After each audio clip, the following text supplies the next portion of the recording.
Dia menyapa Bapak, ya Aba, ya Bapak. Loh, apa Tuhan itu Bapakmu?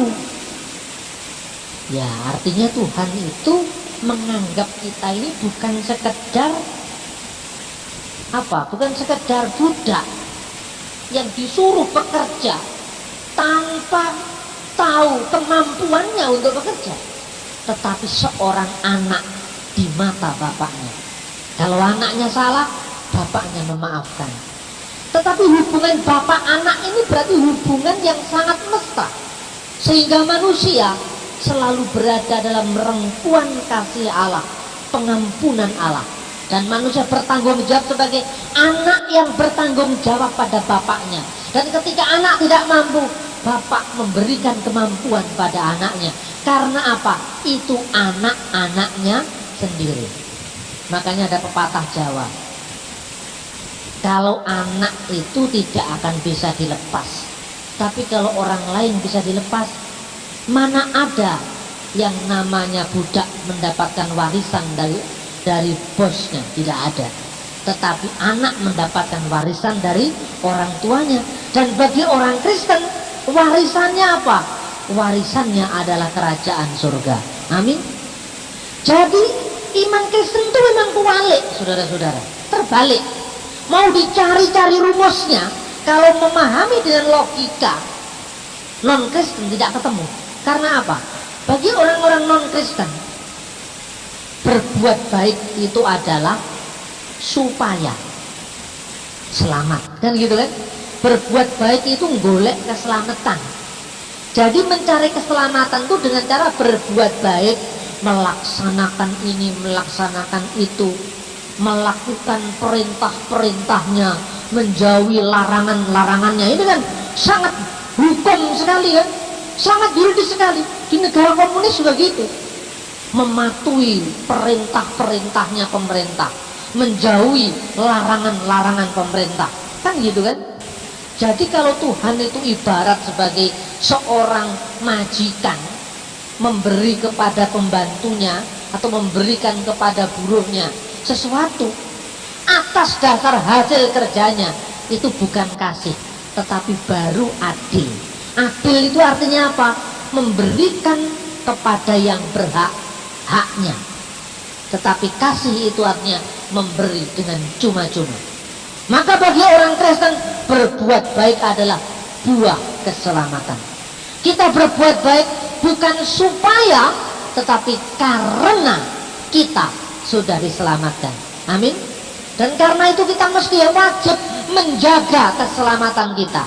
Inilah makna yang pertama dari hubungan anak perempuan merdeka dan anak seorang perempuan hamba yang hidup dalam perbudakan dengan anak-anaknya. Orang Yahudi sampai hari ini ada 613 aturan untuk melaksanakan hukum Taurat.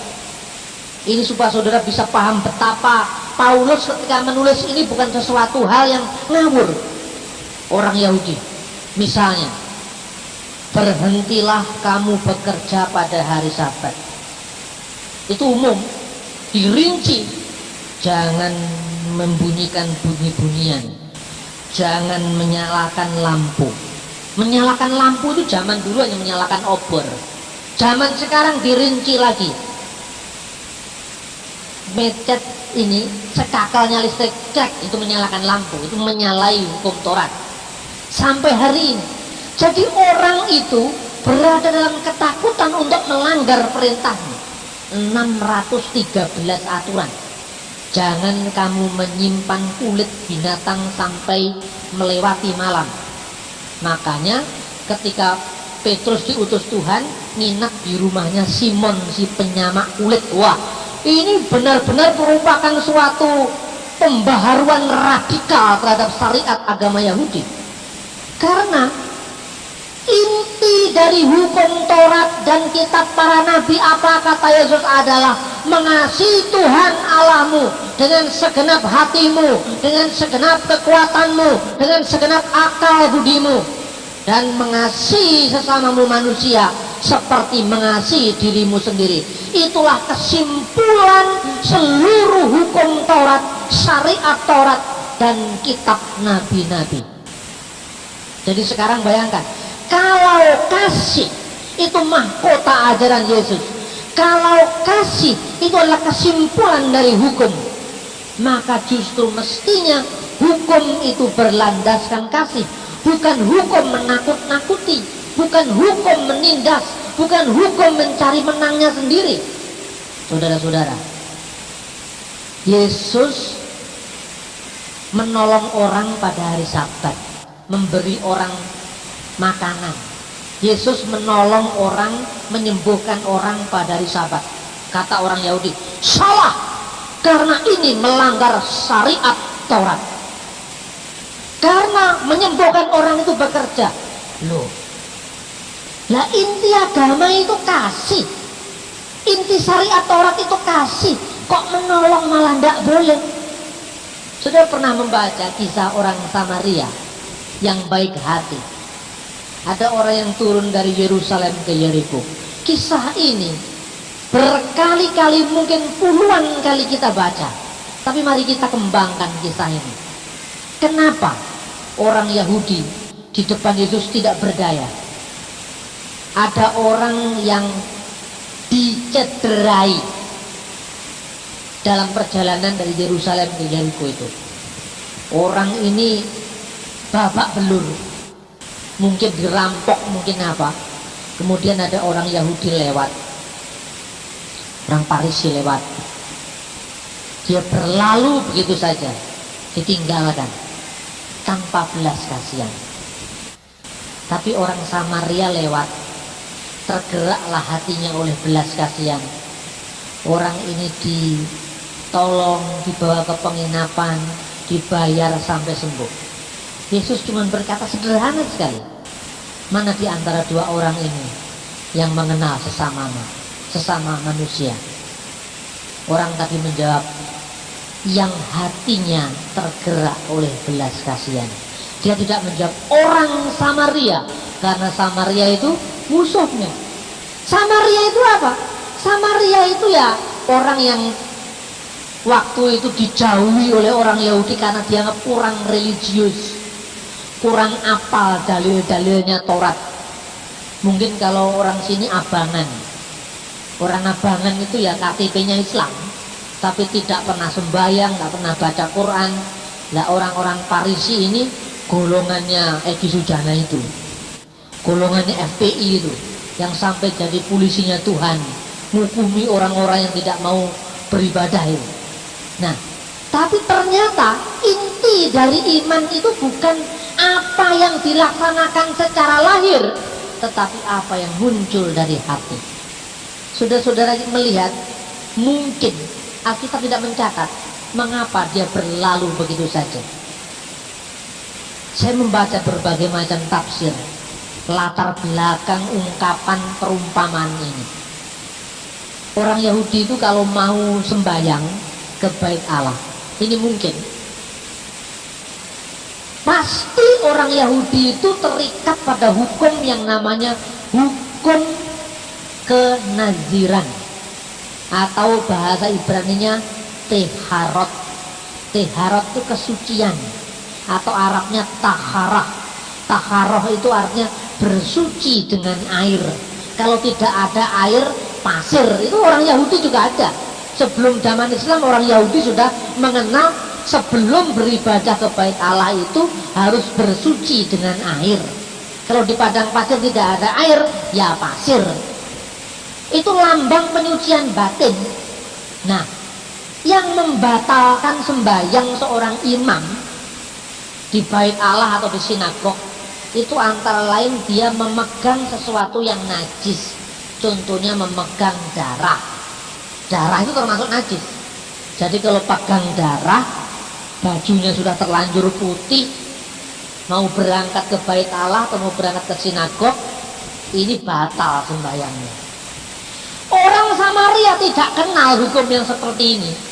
Pokoknya iman itu dalam hati. Kalau saya hidup baik, moral saya baik, dan saya cinta kepada Allah, maka Allah menyelamatkan saya. Sederhana sekali. Kayak orang Jawa tidak bisa ngomong Bismillahirrahmanirrahim. Gendong rinjingnya, Mbok Bakul Pecel itu mengatakan semelah semeleh. Ini kalau menurut FPI salah ini. Karena betul melecehkan ayat-ayat firman Tuhan. Kan gitu. Lu melecehkan bagaimana pancen ya ora iso. Itu memang enggak fasih, bukan melecehkan. Semelah-semelah itu enggak ada kaitannya dengan bismillah. Semelah-semelah itu artinya hidupnya harus pasrah kepada Tuhan. Lah dia krungu-krungu bismillah kok seperti semeleh, ya diomongnya semeleh. Yang seperti ini malah tulus. Mungkin di depan Yesus orang ini yang tahu sesamanya.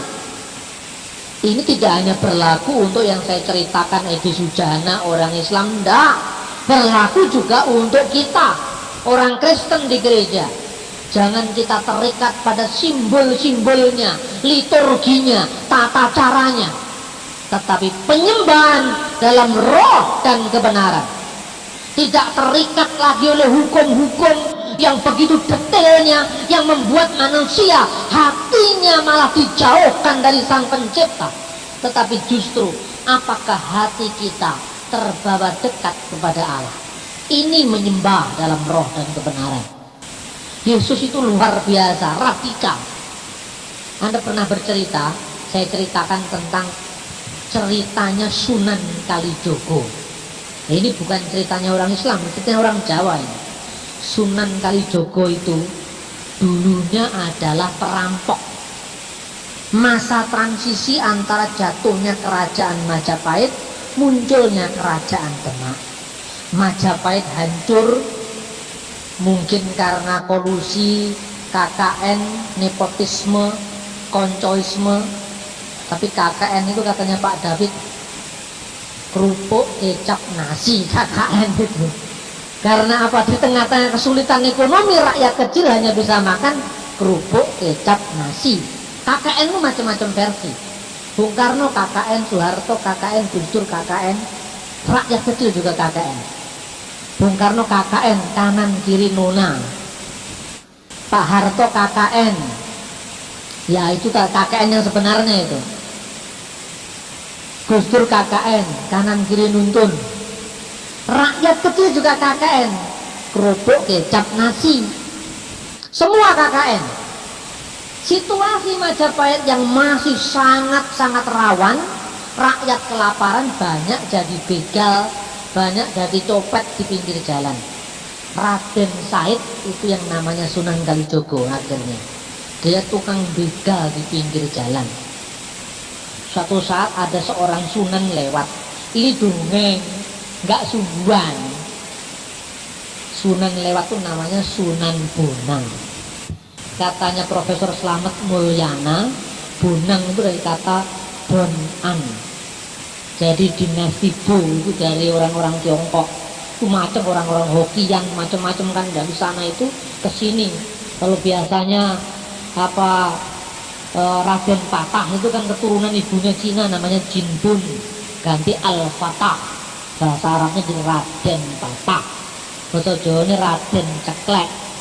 Bahasa Inggrisnya Mr. Broken. Nah itu. Nah dalam keadaan seperti itu dilihat, wah Sunan Bonang ini luar biasa. Lewat kelihatan bangsawan, semua bajunya bersih, berkilauan. Ini sasaran mau saya copet ini. Waktu mau dibegal, ini yang ngarang cerita ini orang Jawa, dan orang Islam, ini orang Jawa yang ngarang cerita ini. Kenapa kamu mau menyekat langkah saya?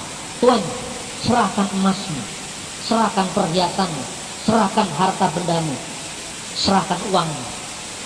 Saya tidak ada uang, tidak ada apa-apa ini. Kenapa kamu terpukau dengan harta dunia? Kamu lihat itu. Wah, katanya dia itu nduding woh kolang kaling yang jadi es campur itu. Begitu ditonjok ini wit kolang kaling itu jadi mat. Ini ceritanya wong Jawa ini. Wah, langsung kaget. Kaget karena apa? Dia tertarik. Wah, ini kalau kolang-kaling bisa jadi emas, saalas kabeh dadi emas ini. Akhirnya dia sudah tuan, saya kapok, saya mau ikut tuan. Bener kowe mau melok aku? Nggih Gusti. Wis tunggunen ning kali kene sampai aku teko. Disuruh njogo kali, maka namanya Kali Jogo. Iki sing crita wong Jawa. Terus Sunan Kalijogo si Said tadi akhirnya masuk Islam. Loh, syaratnya masuk Islam itu kan baca syahadat. Asyhadu alla ilaha illallah wa asyhadu anna Muhammadar Rasulullah. Sejatine ingsun anyekseni yen ora ana pangeran kajaba Gusti Allah, Muhammad utusan Allah. Enggak ono syahadate kok dadi Islam. Lah ini enggak beresnya ceritanya orang Jawa ini. Nunggu kali kok dadi Islam. Tidak ada aturan syariat Islam nunggu kali jadi Islam itu tidak ada. Nunggu kali ini golek nomor atau golek apa itu ada. Jogo kali kok jadi Islam. Ini karena memang ceritanya wong Jawa. Nah ini saudara-saudara. Akhirnya bagi orang Jawa, agama itu bukan teori, tapi apa? Praktek. Lah, ngelakoni yang penting. Teori nomor 2, teori tidak perlu, yang penting ngelakoni. Maka kalau Anda tanya kepada Pak Kiai NU, Pak Kiai Muhammadiyah kayak Amin Rais, nggak ngerti ceritanya Sunan Kalijogo. Tapi kalau Anda cerita guru kebatinan ngerti. Loh kenapa? Mbah, Sunan Kalijogo itu jadi Islam kok nunggu kali. Oh itu tegese ngelmu itu kelakone kanthi laku. Nah itu di Quran nggak ada itu. Ngelmu iku kelakone kanthi laku, lekase lawan kat tegese kas nyantosani. Yang terjadi adalah Islam dijawakan, bukan Jawa diislamkan. Itu yang terjadi. Ini ceramah kebudayaan. Jadi bukan Jawa diislamkan, Islam dijawakan. Bagaimana mungkin orang jadi muslim nggak mau syahadat, orang tahu poso, tirakat ngunggoni kali. Ini masa transisi dari Islam menjadi Hindu. Maka orang Islam berpikir, loh kalau menjadi Islam harus gini. Jadi kaya wong Arab ora payu. Maka Jawanya didulukan, Islamnya ditenggelamkan. Ini yang terjadi. Maka dulu orang-orang Jawa pada bulan tertentu itu mengirim ke makam kembang, terus apa ini sajen ke makam, gitu. Itu namanya nyadran. Nyadran itu berasal dari bahasa Sanskerta sabdra. Sabdra itu persembahan kepada roh yang sudah meninggal. Ini Jawa bukan Islam. Roh yang sudah meninggal karena tidak bisa lagi dikasih rawon, tidak lagi bisa dikasih soto, tidak lagi bisa diajak makan ayam bakar karena kena flu burung, maka dikasih sajen. Apa yang bisa dihirup itu menyan atau apa. Nah sama nenek moyang kita orang Jawa dulu dikasih pada roh-roh yang sudah meninggal. Itu namanya nyadran. Sabra dari bahasa Hindu. Islam datang membawa sesuatu yang berbau Arab tidak laku. Lalu sama orang Jawa dibalik. Oke, sebelum bulan yang namanya Ramadan, itu bahasa Arabnya namanya bulan Sya'ban. Sya'ban kemudian Ramadan kemudian Syawal. Itu bahasa Arabnya Sya'ban, Ramadan, Syawal. Tapi kok bahasa Jawanya jadi Rejab, Ruwah, Poso, Syawal. Kok ini Rejab itu Rajab, Ruwah, bahasa Arab Ruwah itu tidak ada. Boleh ono di kamus bahasa Arab di Timur Tengah yang namanya Ruwah itu bahasa Jawa. Ruwah itu tidak ada dalam bahasa Arab. Kenapa ada ruwah? Kok bisa jadi ruwah? Karena untuk mengirim arwah-arwah ke kuburan, maka bulan itu dinamakan Jawa dengan bulan ruwah. Itu duduk coro Arab Pak D, coro Jawa. Banyak sekali Islam ini dijauhkan, saudara-saudara. Karena apa? Syariat itu dianggap tidak masuk akal bagi orang Jawa. Karena syariat itu justru agama membuat menjadi semakin sangar, menjadi semakin medeni. Makanya dilunakkan, ditundukkan dalam perspektif budaya yang lebih lunak. Makanya kalau zaman dulu, ini aslinya, Islam aslinya, Islam yang paling keras-keras itu aslinya dari Saudi Arabia sana. Di sana tidak ada tradisi kekuburan, tidak ada. Di sana tidak ada tradisi tahlil, tidak ada. Tahlil itu yang untuk orang mati tidak ada. Semua pokoknya saklek, hitam atau putih, hitam atau putih. Orang mati dilempar atau sudah. Itu orang Saudi Arabia. Di sana tidak boleh ada gereja. Negara Arab itu bukan hanya Arab Saudi. Kalau di Mesir gereja banyak. Malah orang Kristen di sana itu jumlahnya cukup banyak. Ada sekitar 23 juta orang Arab Kristen itu pokoknya di luar Saudi Arabia. Semua boleh, di Irak boleh, Yordan boleh, Palestina oke, Syria oke, tapi Saudi Arabia lah tidak. Makanya Jawa Pos tadi pagi saya baca, itu ada seorang tokoh muslim diwawancarai oleh komunitas utang kayu yang mewawancarai Muhammad Guntur Romli. Ditanya, bagaimana konsep syariah Islam itu mau diperkenalkan kepada orang Indonesia, sementara di negara Arab aslinya orang Kristen itu warga negara kelas 2, bahkan tidak boleh ada. Katanya tokoh Islam yang moderat ini mengatakan, itulah pelecehan terhadap agama Islam. Kan aneh, kenapa di Mekah orang tidak boleh bangun gereja, tapi kok di Roma boleh ada masjid? Ini kan tidak adil, coba. Loh, tapi kalau ada jilbab dilarang di Perancis, kan omongannya jadi macam-macam di sini.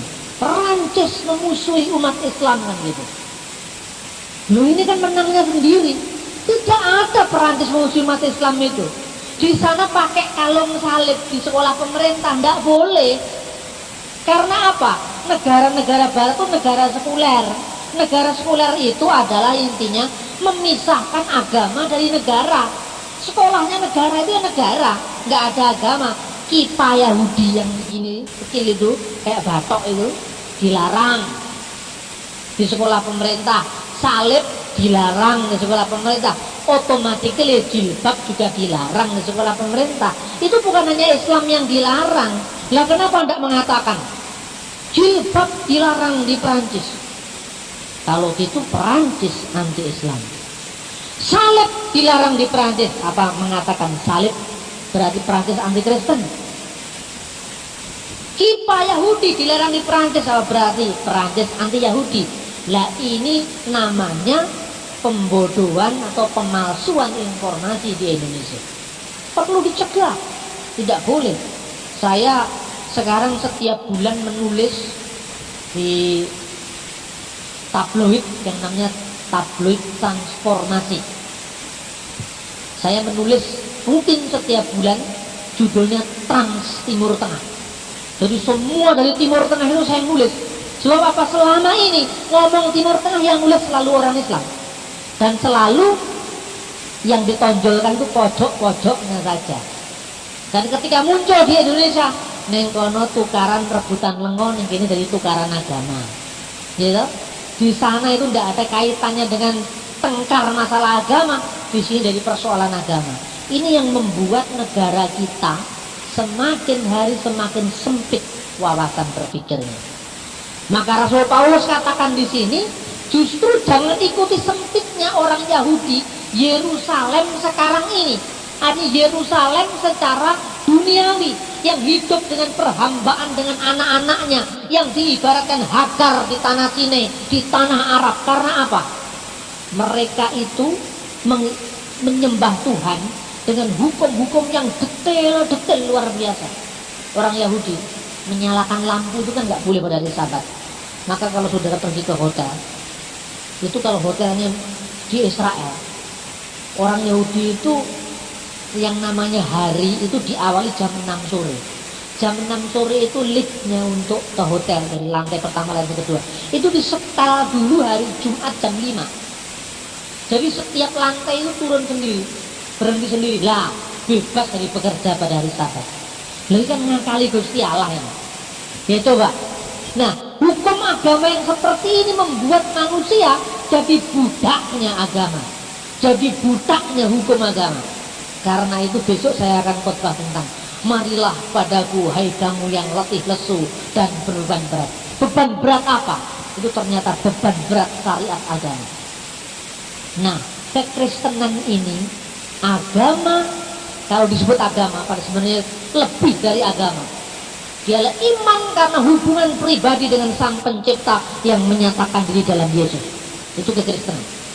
Ya karena menurut kriteria ilmu disebut agama ya sudahlah, disebut religion oke lah, disebut din oke lah, disebut agama oke lah. Tapi sebenarnya kekristenan lebih daripada agama.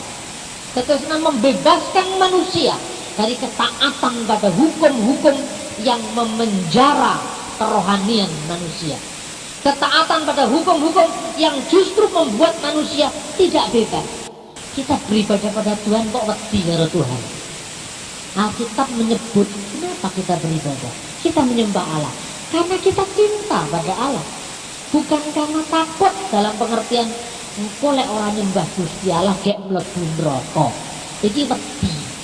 Ya, berarti kamu menyembah Tuhan bukan tulus, tapi karena keweden mlebu neraka, ya kan? Kamu menyembah Tuhan karena apa? Supaya munggah swarga. Karena apa? Oh, pamrih ini. Pamrih supaya masuk surga. Kita menyembah Tuhan karena kita mengasihi Tuhan, otomatis surga. Jadi surga itu akibat dari kasih kita. Karena apa? Allah itu Bapa kita yang mengasihi kita, yang tidak menegakan anak-anaknya mendapatkan kesulitan, kecelakaan, kesulitan di dunia maupun kesulitan di surga. Di surga nanti kita akan menjadi anak-anak merdeka. Karena di dunia kita sudah menikmati kemerdekaan seperti diibaratkan Ibu Sarah, seorang perempuan yang merdeka.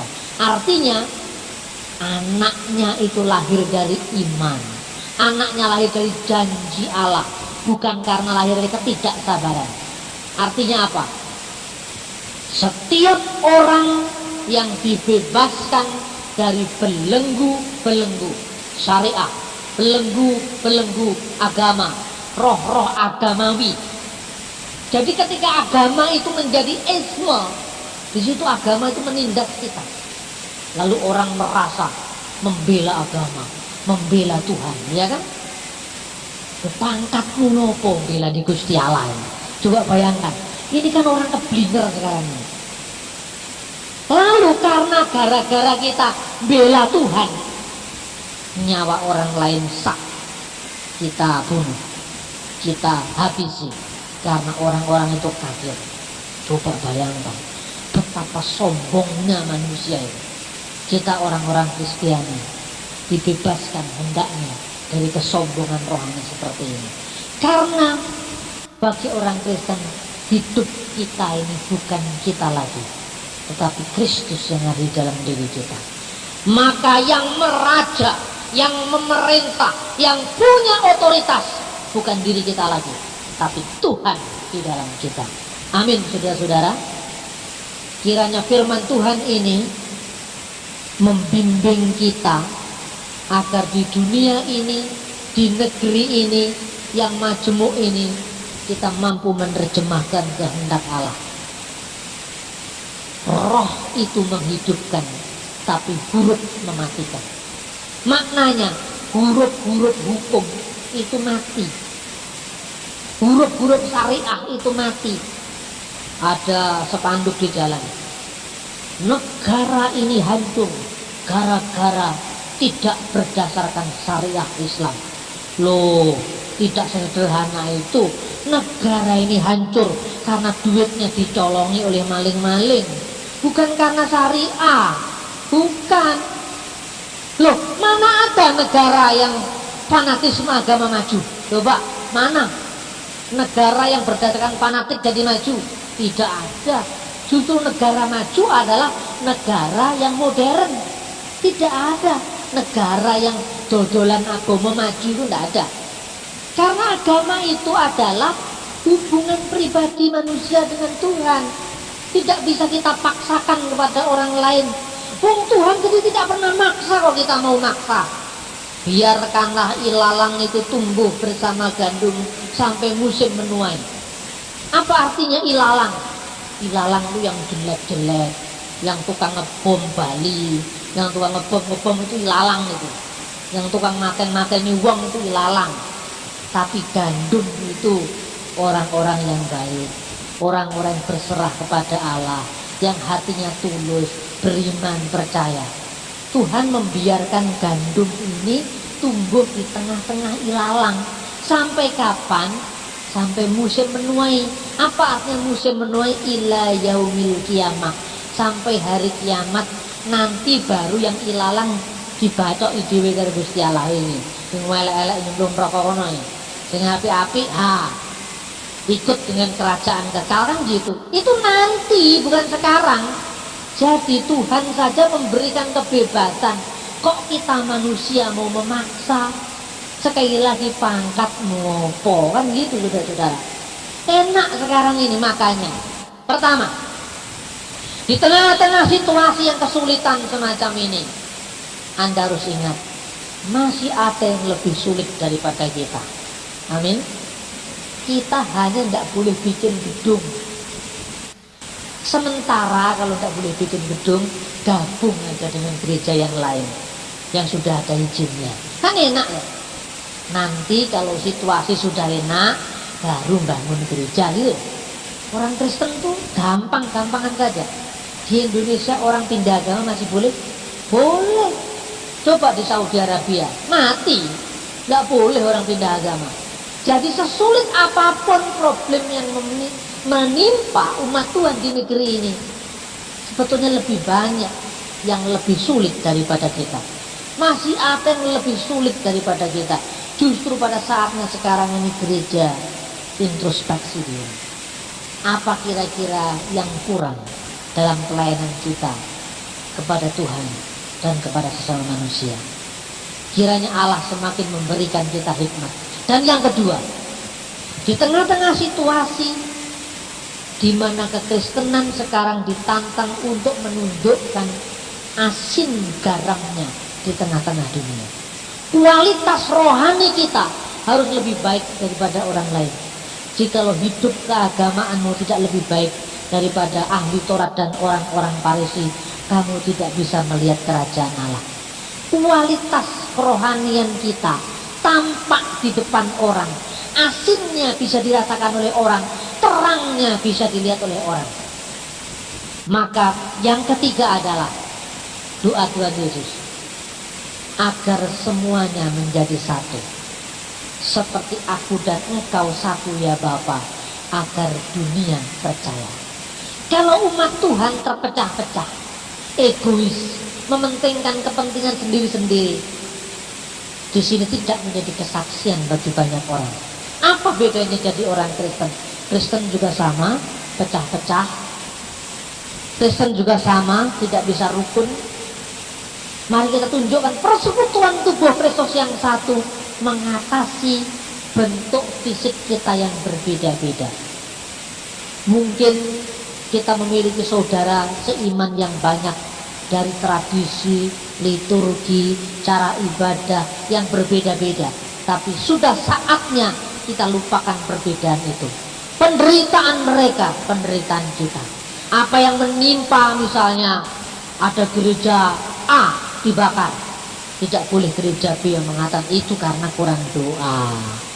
Ya kan? Ini tidak menunjukkan sikap kesehatian kita. Kalau ada yang mengatakan itu gereja A dibakar, salahnya sendiri kalau kebaktian kedombrengan. Coba kalau seperti saya tenang-tenang aja, hanya pakai piano, kan tidak dibakar. Bukan itu alasannya.